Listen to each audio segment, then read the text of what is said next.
அனைத்து ஊர்களிலுமே காவலர்களுக்கு ஏதேனும் புகார் சென்றால் அவர்கள் அந்த இடத்திற்கு விரைந்து வந்து என்ன பிரச்சனை என்று பார்ப்பர். அதுபோல வெளிநாட்டில் ஒரு நகரில் அதிக சத்தம் வருவதாக கூறி காவலர்களுக்கு புகார் தெரிவிக்கப்பட்டிருக்கிறது. கடைசியில் இங்கு வந்து பார்த்தால் இந்தியர்கள் தங்களின் கடவுளை வழிபட்டு பூஜை செய்து கொண்டிருந்தார்கள்.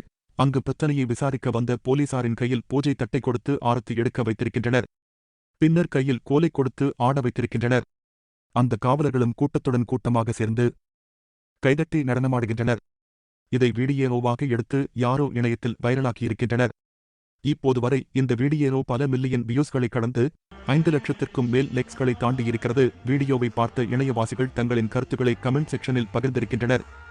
ஒரு சிலர் ஏதோ ஒரு இந்திய ஆண்டுதான் இவர்களை இதை செய்ய வைத்திருப்பார் என்று கூற, இன்னும் சிலர் இது தங்களுக்கு மனம் முழுக்க மகிழ்ச்சியை தருவதாக கூறி வருகின்றனர்.